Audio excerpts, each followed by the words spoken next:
A small UFO that paralyzed a dog. This bizarre story was published in Beyond UFOs, The Science of Consciousness and Contact with Non-Human Intelligence, published in the United States in 2018. One of the authors of this book is a lawyer named Ray Hernandez, and this story happened directly to him and his family in his home. At that time, his family had a dog named Nana, a Jack Russell Terrier. In 2012, Nene was already 15 years old and was rapidly developing arthritis in her extremities. At first, her gait became weak, then it became increasingly difficult for her to walk, and then problems with her kidneys and heart began.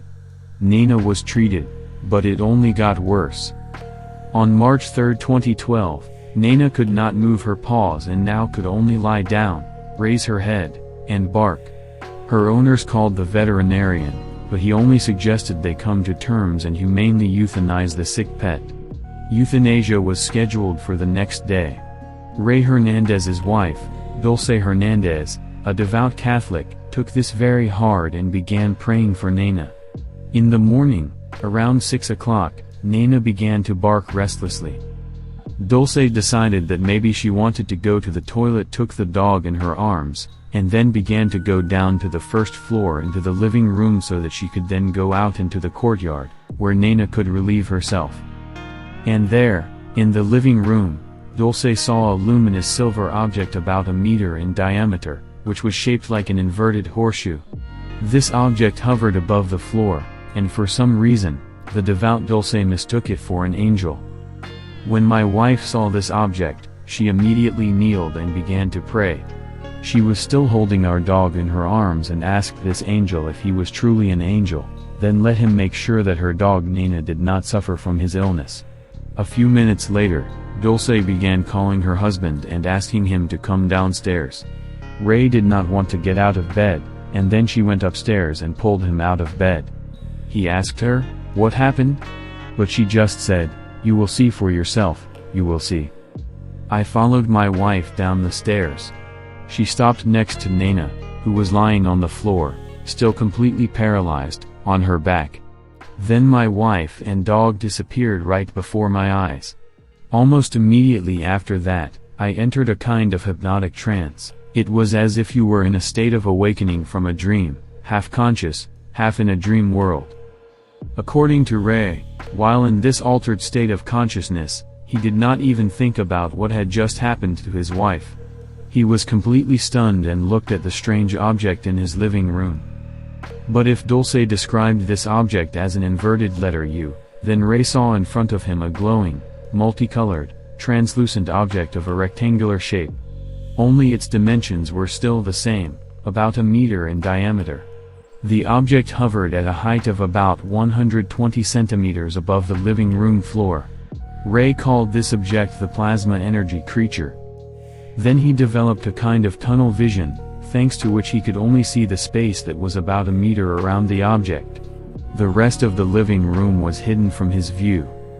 Ray couldn't understand what was happening and didn't even think about his wife and dog, who had just disappeared into thin air right before his eyes.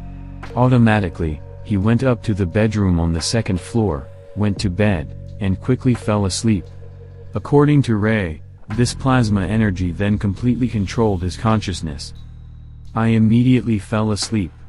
And I don't remember having any conscious thoughts during those 45 minutes.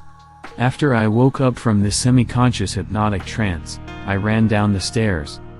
Entering the living room, Ray Hernandez saw his wife and dog, Nana, materialize in the same place where they had disappeared 45 minutes earlier. Dulce began dancing around the room and playing with the fully healed Nana, who was jumping and hopping back and forth as if she were a puppy again. At the same time, Dulce joyfully shouted, "An angel cured her." My reaction to it was like an atomic bomb exploded in my head. My reality was completely shattered. I just couldn't cope with what had just happened. About a week later, we took Nana to our vet, Phil Cruz, and he asked us what was wrong with her. We were too embarrassed to tell him what happened, and instead, we told him we changed her diet. He couldn't believe us, because what happened was unbelievable. We asked him if we should continue giving her the previously prescribed arthritis pills and diuretics, and he said no because she is very healthy now. We immediately stopped giving her any medications, and she lived for about another year, spending these 11 months in the rhythm of the life of a young dog. And then, in the last 2 weeks of her life, she quickly sank to such a level that we finally had to euthanize her at Phil's clinic. It was at this time that we finally told Phil what happened. Phil looked at me and my wife with a very strange look and completely ignored our statement about why Nana was cured. We realized how crazy he thought we were both and changed the subject. He then continued his conversation as if nothing had happened.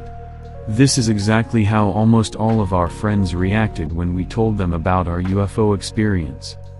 According to Ray Hernandez, his wife does not remember anything about what happened to her in those 45 minutes when she disappeared and he passed out.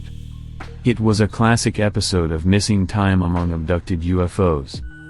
She does not remember leaving the living room at all, and she is also firmly convinced that she saw an object of a completely different shape than the one her husband saw. According to Dulce, it was as if there were no 45 missing minutes for her. She didn't feel any gap between the time she called Ray down to the living room and the time she ran around the living room with the cured dog. According to ufologist Preston Dennett, the case of the dog Nana is only the 4th known case in the history of UFOs curing animals. Other cases involve an injured rooster that was healed by strange rays of light and 2 dogs that became much more energetic and lively after the sighting of the UFO. Interestingly, there is also an even more unique case where extraterrestrial beings were concerned about the state of plants. In particular, ufologist Diana Tessman reported an incident in which a forestry worker came face to face with an alien who gave him advice on how to keep forest trees healthy.